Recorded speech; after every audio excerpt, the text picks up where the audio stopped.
बांग्लादेश में हुए हिंसक प्रदर्शन में मारे गए लोगों के खिलाफ आज एक दिन का राष्ट्रीय शोक रहेगा। सरकार ने सोमवार को पहली बार माना कि सरकारी नौकरी में आरक्षण के खिलाफ हुए प्रदर्शन में 150 लोगों की मौत हुई है। टॉप ब्यूरोक्रेट ने कहा कि गृह मंत्री असदुज्जमा खान कमाल ने बैठक में इसकी पुष्टि की है। हालांकि न्यूज एजेंसी AFP की रिपोर्ट के मुताबिक हिंसा में अब तक 200 से ज्यादा लोग मारे जा चुके हैं। प्रधानमंत्री कार्यालय में PM शेख हसीना की अध्यक्षता में हुई बैठक में राष्ट्रीय शोक मनाने का फैसला लिया गया। कैबिनेट सचिव महबूब हुसैन ने कहा कि देश भर की मस्जिदों, मंदिरों और गिरजाघरों से कहा गया है कि वे मरने वाले लोगों के लिए प्रार्थना सभा का आयोजन करें।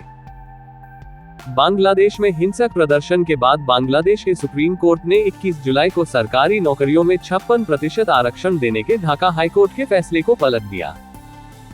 हिंसक प्रदर्शन के बाद बांग्लादेश के सुप्रीम कोर्ट ने 21 जुलाई को सरकारी नौकरियों में 56% आरक्षण देने के ढाका हाईकोर्ट के फैसले को पलट दिया।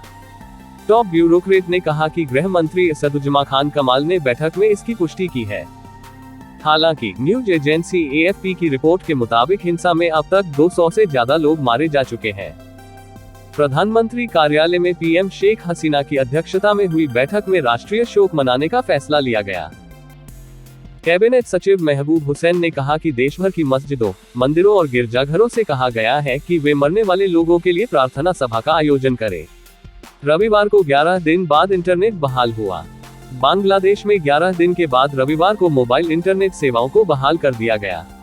विरोध प्रदर्शन के बाद सरकार ने 18 जुलाई को इंटरनेट बंद कर दिया था। द डेली स्टार अखबार की खबर के मुताबिक सूचना एवं संचार प्रौद्योगिकी राज्य मंत्री जुनैद अहमद पलक ने कहा कि इंटरनेट बंद करने का फैसला अफवाहों को रोकने के लिए किया गया था। बांग्लादेश की PM शेख हसीना गुरुवार को आरक्षण विरोधी हिंसक प्रदर्शन के बाद हुए नुकसान को देखने के लिए मीरपुर 10 मेट्रो स्टेशन का दौरा करने पहुंची। इस दौरान मेट्रो स्टेशन में हुई तोड़फोड़ को देखकर शेख हसीना के आंसू निकल पड़े। शेख हसीना अपने आंसुओं को टिश्यू पेपर से पोंछते हुए नजर आई। मेट्रो स्टेशन की हालत देखकर हसीना ने कहा कि आम लोगों की सुविधा के लिए बनाई गई व्यवस्था के साथ कोई कैसे तोड़फोड़ कर सकता है। ऐसी कौन सी मानसिकता है जो उन्हें ऐसे काम कराती है। PM ने आगे कहा कि ढाका शहर जाम से परेशान रहता था। मेट्रो बनी तो लोगों को राहत मिली, लेकिन अब इसे बर्बाद कर दिया गया। मैं इसे बर्दाश्त नहीं कर सकती। उनकी इस बयान से लोगों का गुस्सा फिर भड़क गया। शेख हसीना की रोते हुए तस्वीर सोशल मीडिया पर वायरल हो रही है, जिसमें उन्हें ट्रोल किया जा रहा है।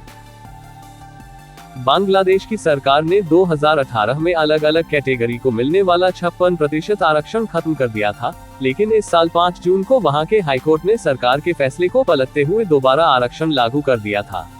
इसके बाद से ही बांग्लादेश में हिंसा का दौर शुरू हो गया। हालात बिगड़ने के बाद सरकार ने पूरे देश में कर्फ्यू लगाते हुए प्रदर्शनकारियों को देखते ही गोली मारने के आदेश दिए थे। हालात संभालने के लिए पुलिस की जगह सेना तैनात की गई थी। सुप्रीम कोर्ट ने आरक्षण में बदलाव किया। बांग्लादेश के सुप्रीम कोर्ट ने 21 जुलाई को सरकारी नौकरियों में 56% आरक्षण देने के ढाका हाईकोर्ट के फैसले को पलट दिया। कोर्ट ने रविवार को आदेश जारी करते हुए आरक्षण को 56% से घटाकर 7% कर दिया। इसमें से स्वतंत्रता सेनानियों के परिवार वालों को 5% आरक्षण मिलेगा, जो पहले 30% था।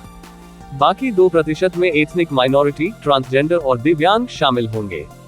सुप्रीम कोर्ट ने कहा कि 93% नौकरियां मेरिट के आधार पर मिलेंगी। बांग्लादेश 1971 में आजाद हुआ था। बांग्लादेशी अखबार द डेली स्टार की रिपोर्ट के मुताबिक इसी साल से वहां पर 80% कोटा सिस्टम लागू हुआ। इसमें स्वतंत्रता सेनानियों के बच्चों को नौकरी में 30%, पिछड़े जिलों के लिए 40%, महिलाओं के लिए 10% आरक्षण दिया गया। सामान्य छात्रों के लिए सिर्फ 20% सीटें रखी गयी। 1976 में पिछड़े जिलों के लिए आरक्षण को 20% कर दिया गया। इससे सामान्य छात्रों को 40% सीटें हो गई। 1985 में पिछड़े जिलों का आरक्षण और घटाकर 10% कर दिया और अल्पसंख्यकों के लिए 5% कोटा जोड़ा गया। इससे सामान्य छात्रों के लिए 45% सीटें हो गई। शुरू में स्वतंत्रता सेनानियों के बेटे बेटियों को ही आरक्षण मिलता था, लेकिन 2009 से इसमें पोते पोतियों को भी जोड़ दिया गया। 2012 विकलांग छात्रों के लिए भी 1% कोटा जोड़ दिया गया। इससे कुल कोटा 56% हो गया।